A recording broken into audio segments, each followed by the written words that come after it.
नमस्कार, मी कीर्ती गायकवाड. स्वागत आहे आपलं आय न्यूज 28 मध्ये. चला तर मग जाणून घेऊयात महाराष्ट्रातल्या ताज्या घडामोडी. तलासरी येथे 6 जानेवारी पत्रकार दिनानिमित्त कार्यक्रम संपन्न. पालघर जिल्ह्यातील तलासरी तालुका येथील सार्वजनिक बांधकाम विभागचे रेस्ट हाऊस मध्ये दिनांक 6 जानेवारी 2025 सोमवार रोजी बाळशास्त्री जांभेकर दर्पणकार यांचे निमित्ताने अखिल भारतीय आदिवासी पत्रकार संघटनातर्फे पत्रकार दिन साजरा करण्यात आले.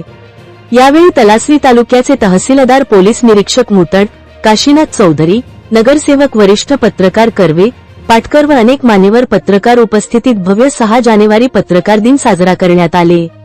दीप प्रज्वलित करून मान्यवरांना पुष्पगुच्छ, श्रीफळ, शाल देऊन स्वागत करण्यात आले. यावेळी मान्यवरांचे भाषण झाली, तसेच मान्यवर व पत्रकारांनी एकमेकांना शुभेच्छा दिल्या व कार्यक्रम संपन्न झाले. रिपोर्टर इंडिया न्यूज 28 साठी रहीम कुरेशी, डहाणू विधानसभा मतदारसंघाची रिपोर्ट. सुरेश भोईजी तलासरी तहसील कार्यालयाचे तहसीलदार सन्माननीय अमोल पाटीलजी, तलासरी पोलीस स्टेशनचे पोलीस निरीक्षक विजय मुसळजी आणि त्यांनी काम कसं केलं पाहिजे याविषयी थोडक्यात माहिती सांगितली. मुळात हा या विचारमंचावरती अनेक इथे विचारवंत आहेत आणि ते या सगळ्या परिस्थितीतून गेलेले आहेत. भले ते जरी पत्रकारिता करत नसली तरी ते प्रशासकीय याच्यामध्ये त्यांना खूप गाढा अनुभव आहे. असं म्हटलं जातं की पत्रकार या लोकशाहीमध्ये चौथा वृत्तांकन करत असताना प्रशासकीय अधिकाऱ्यांना त्याबाबत आपण विचारणा केली पाहिजे. त्यांनाही बाजू मांडण्याचा अधिकार असतो आणि म्हणून पत्रकार जरी आपल्याला अधिकार असले किंवा कोणत्याही व्यक्तीला कितीही जरी अधिकार असले तरी जशा नाण्याच्या दोन बाजू असतात तशा आपण नाण्याच्या दोन्ही बाजू तपासून बघितल्या पाहिजेत. कारण की पत्रकार हा एक राजकीय नेते असतील किंवा प्रशासकीय अधिकारी असतील, हे जेव्हा यांच्यापासून दुर्लक्षित होतात किंवा असा समाज त्यांच्यापासून दुर्लक्षित होतो आणि असा दुर्लक्षित समाज कोणाकडे कोणत्या नजरेने कोण न्याय मिळवून देऊ शकतो तर पत्रकार नक्कीच न्याय मिळवून देऊ शकतो. म्हणून तो आपल्याकडे येत असतो आणि म्हणून आपली एक महत्वाची भूमिका असणार आहे त्यामध्ये. तर आताच इथं बरेच मान्यवर आहेत, आपल्याला त्यांचं मार्गदर्शन लाभणार आहेत. तर या अखिल भारतीय आदिवासी पत्रकार संघटनेचं आमचे प्रवीणजी यांनी सांगितले की ह्या संघटना कशासाठी स्थापन झालेल्या आहेत.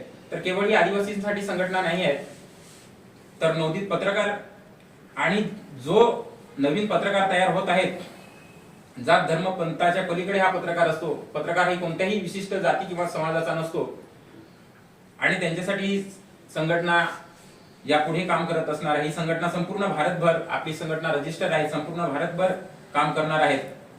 आम्ही या निमित्ताने हेच सांगू इच्छितो की या संघटनेचे ध्येय धोरण खूप मोठी आहेत आणि आम्हाला विश्वास आहे ही संघटना संपूर्ण भारतभर पोहोचेल.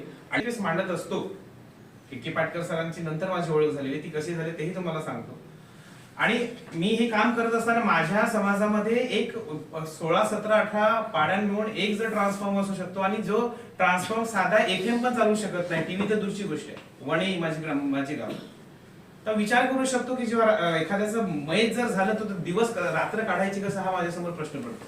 आणि म्हणून ह्या सगळ्या गोष्टी करत असताना मी जेव्हा 11-12 ला होतो, जेव्हा आदिवासी एकता परिषदेच्या माध्यमातून मी जेव्हा सामाजिक काम करत होतो, तेव्हा मी लेखणी लिहायला सुरुवात केली आणि ते पत्र मी वाणगाव, आपलं MSAB, बोईसर MSAB, पालघर आणि थेट वसईपर्यंत मांडलो. आणि हे निवळ तेव्हा मी राजकारणी नव्हतो, फक्त एक समाज काम करायचं, एक संघटना म्हणून होती. पण मला ते वाटत होते नाही, मी माझ्या समाजामध्ये, माझ्या गावामध्ये लाईट आणेल. आहे की हे जे आपण सगळेजण करतोय हे खूप चांगलं. प्रांत कार्यालय असेल, कलेक्टर कार्यालय, वाटेवर जे कार्यालय असते, पंचायत समितीवर सगळे, जर एखाद्या प्रशासकीय अधिकारी सामान्य माणसाला त्रास देत असेल तर पत्रकार बांधवांनी ती जशाचं तसं वास्तव छापलं पाहिजे, हे फार महत्त्वाचं.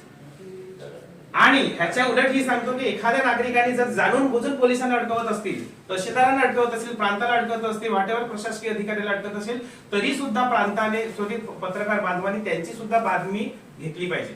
कारण की ते प्रशासकीय लेवलचे लोक एकटे पडतात, त्यांची नोकरी त्यांना वाचवायची असते आणि एका साईडने एवढा मोठा समाज, एवढे नागरिक त्यांच्या विरोधात आंदोलन करत असतात. ती सत्याची बाजू आणि खरी बाजू, या दोघ्या बाजू आपण वास्तव मांडलं पाहिजे. कारण की हे काम करत असताना मला ह्या गोष्टीचा अनुभव आलेला आहे. आणि म्हणून मला असं सांगायचं आहे की आजच्या दिवशी हा पत्रकार दिवस आहे, हा सगळ्यांनी मनापासून साजरा करावा. आणि मला असं वाटतं की मला आज निलेश चौधरी साहेब यांचं या ठिकाणी स्वागत करण्यासाठी मी निलेशजी कासट यांना विनंती करतो की त्यांनी या ठिकाणी त्यांचं गुलाब पुष्प देऊन स्वागत करायचं आहे. तुम्ही आमच्यासाठी आदर्श आहात आणि किंवा अनावधानं त्यांच्याकडनं ती बाब शासन स्तरावरती प्रशासन स्तरावरती निदर्शनास आणण्यासाठी अनावधानं राहून गेलं असेल, अशा सगळ्याच बाबीवरती निर्भीडपणे प्रकाश टाकण्याचा प्रामाणिक प्रयत्न आपल्या माध्यमातून होत असतो. आणि म्हणून प्रशासनाच्या दृष्टिकोनातनं, लोकप्रतिनिधींच्या दृष्टिकोनातनं आपल्याबद्दल, एकूणच पत्रकारितेबद्दल अत्यंत आदर आणि निष्ठा आहे. आणि म्हणून हे काम करत असताना आपण अत्यंत प्रामाणिकपणाने काम करत आहोत. आणि त्यामुळंच आजच्या या प्रसंगी या विचारमंचावरती सर्वच या तालुक्यातील सगळीच मंडळी या ठिकाणी उपस्थित आहेत की आपण जे काम करत आहात, समाज प्रबोधनाचे या लेखणीच्या माध्यमातून काम करत आहात. शासनाने घेतलेला एखादा चुकीचा निर्णय असेल, यावरती आपण परखडपणे समाजाच्या वतीनं आपलं मत मांडत आहात. आपल्याला जी बाब निदर्शनास आलेली आहे, जी चुकीची आहे, ती तुम्ही परखडपणे मांडत आहात. आणि म्हणून तुम्हाला शुभेच्छा देण्यापुरतं मर्यादित नाही, तर तुम्ही केलेल्या कामाची दखल, तुम्हाला पुढे काम करण्यासाठी प्रोत्साहन देण्यासाठी आम्ही सगळी मंडळी आहोत. मत, व्यक्तिगत असलेले काही विचार आपण बाजूला ठेवून आपण खरं ते मांडण्याचा प्रयत्न करता आहात. आणि यामुळं खरंच तुम्हाला मी आजच्या या दिवसाच्या खऱ्या अर्थानं शुभेच्छा देतो. खरं म्हणजे जानेवारी पत्रकार दिनाचं औचित्य आहे. जे पहिले पत्रकार आपण असं म्हणू, बाळशास्त्री जांभेकर यांचा तो जन्मदिवस, त्याचा जन्म झाला होता 1812 साली. त्यानंतर त्यांनी ज्या ओघात आम्ही जे झोपून दिलेलं काम होतं, तर आपण म्हणतो ना बड्डेला काय करायचं, बड्डेला काय करायचं, तर बड्डेला त्यांनी 1832 साली दर्पण नावाचं जे पत्र होतं ते प्रकाशित केलं. आणि तोच दिवस आपण दोन्हीचं औचित्य साधून आपण आता पुढे नेतोय. तलासरी तालुक्यामध्ये आपल्या सर्व पत्रकारांनी या दिनांचं औचित्य साधून, पत्रकार जरी आपला तलासरी तालुका एकदम कसा कोपऱ्यावर असला जिल्ह्याच्या, तरी पण त्या कोपऱ्यावरती पण किती सामाजिक चळवळ चांगली असू शकते, त्याचं ज्वलंत उदाहरण म्हणजे आजचा दिवस जो आपण साजरा करत आहात. असे उपक्रम घेऊनच आपण एकमेकांच्या हातात हात गुंफून प्रशासनाला देखील बरोबर घेत आहात.